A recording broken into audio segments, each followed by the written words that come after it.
যে নারী রান্না করার সময় তিনটি কাজ করবে ওই নারীর কপাল খুলে যাবে। আল্লাহ পাক রব্বুল আলামিন ওই নারীকে সম্পদশালী বানিয়ে দিবেন। আল্লাহ পাক রব্বুল আলামিন ওই নারীর ঘরে বরকত নাজিল করবেন। ওই নারীর ঘরে আল্লাহ পাক রব্বুল আলামিন রহমত নাজিল করবেন। অনেক মা বোনেরা এখন কিন্তু সংসারের ভিতরে সুখ চান, শান্তি চান, ঘরের ভিতরে রহমত চান, বরকত চান।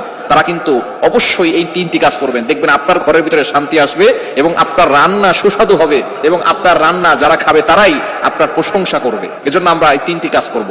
নাম্বার ওয়ান, এক নাম্বার হচ্ছে আপনি যখনই রান্নাঘরে প্রবেশ করবে তখন আপনি সালাম দিবেন। মনে রাখবেন, রান্নাঘরে কিন্তু চুলা আছে। এই চুলা, গ্যাসের চুলা বলেন আর যে চুলাই বলেন, এই চুলা থাকার কারণে যখন আপনি রাতের বেলা সেখানে থাকেন এখানে কিন্তু জিনজারি থাকার সম্ভাবনা আছে। এই জন্য যখনই আপনি রান্নাঘরে ঢুকবেন তখনই সর্বপ্রথম এক নাম্বার কাজ করবেন, সালাম দিবেন, আসসালামু আলাইকুম ওয়া রাহমাতুল্লাহ। কেউ থাকুক আর না থাকুক, ঘরে যখনই প্রবেশ করবেন, যদি ঘরে কেউ নাও থাকে তারপরে সালাম দিবেন, কারণ ঘরের ভিতরে অনেক সময় শয়তান থাকে।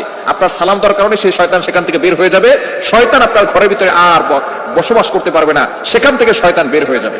আল্লাহ পাক রব্বুল আলামিন নিজে বলে দিয়েছেন, কোরআন খুলেন, যেই ঘরে ঢোকার সময় কোনো ব্যক্তি যদি সালাম দেন আল্লাহ পাক রব্বুল আলামিন ওই ঘরের ভিতরে বরকত নাজিল করেন। আল্লাহ পাক রব্বুল আলামিন পবিত্র রিজিক সেখানে দান করেন। এজন্য এক নম্বরে নারীরা, মা বোনরা যারা রান্নাঘরে যাবেন সর্বপ্রথম সালাম দেওয়ার দরকার আছে না নাই? মা বোনদেরকে এটা শিখিয়ে দিবেন, আপনারা বাসায় গিয়ে মেসেজ পৌঁছে দিবেন। মা বোনরা যারা আছে এক নম্বরে তারা রান্নাঘরে ঢোকার সময় সালাম দিবে। নাম্বার টু, দ্বিতীয় নাম্বার হচ্ছে প্রতিটি কাজের শুরুতে বিসমিল্লাহ পড়বে। বিসমিল্লাহ পড়লে ওই কাজের ভিতরে আল্লাহ পাক রব্বুল আলামিন নিজে বরকত দিয়ে দেন। বিসমিল্লাহ বলে কোনো রান্না করলে ওই রান্নার ভিতরে আল্লাহ তাআলা স্বাদ বাড়িয়ে দেন, ওই রান্নার ভিতরে আল্লাহ তাআলা রহমত দেন, ওই রান্নার ভিতরে আল্লাহ তাআলা বরকত দান করেন। কিন্তু বর্তমান আমাদের সমাজের ম্যাক্সিমাম নারীরা রান্না করার সময় ডিজে গান শুনে, রান্না করার সময় হিন্দি গান শুনে, ইংলিশ গান শুনে, তারা ড্যান্স করে আর রান্না বান্না করে, যার কারণে ঘরের ভিতরে কোনো বরকত থাকে না। খবরদার, গান শুনবেন আর রান্না বান্না করবেন আর চিন্তা করবেন ঘরের ভিতরে বরকত নাই কেন। আপনি যদি বরকত পেতে চান প্রত্যেকটা কাজের শুরুতে আপনি বিসমিল্লাহ পড়বেন। আপনি চাউল নিচ্ছেন, পড়েন বিসমিল্লাহির রহমানির রহিম। চাউল ধৌত করতেছেন, বলেন বিসমিল্লাহির রহমানির রহিম। মাছ কাটতেছেন, বলেন বিসমিল্লাহির রহমানির রহিম। আপনি গোশত ধৌত করতেছেন, বলেন বিসমিল্লাহির রহমানির রহিম।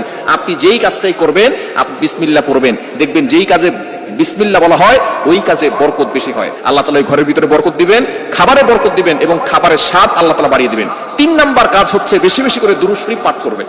দুরূদ শরীফ পড়লে আল্লাহ বিপদ থেকে হেফাজত করেন, ওই ঘরের ভিতরে আল্লাহ পাক রব্বুল আলামিন বরকত নাজিল করেন। দুরুদের অনেক ফজিলত আছে। যে ব্যক্তি নবীজি সাল্লাল্লাহু আলাইহি ওয়াসাল্লামের উপরে একবার দুরূদ পাঠ করবে আল্লাহ পাক রব্বুল আলামিন তার উপরে 10 বার রহমত নাজিল করবেন। শুধু তাই নয়, আল্লাহ তাআলা তার 10টি গুনাহ মাফ করে দিবেন, 10টি মর্যাদা বাড়িয়ে দিবেন। এজন্য দুরুদে ইব্রাহিম সবচেয়ে ফজিলতপূর্ণ দুরুদ হচ্ছে দুরুদ ইব্রাহিম। আমরা দুরুদ ইব্রাহিমটা পড়ার চেষ্টা করব এবং বিপদ আপদ থেকে বাঁচার জন্য, ঘরের ভিতরে বরকত আনার জন্য বেশি বেশি করে ঘরের ভিতরে দুরুদ পাঠ করব। মা বোনরা শুধু নিজেরা পড়বেন না, আপনার সন্তানকেও দুরুদ পড়া শিখাবেন।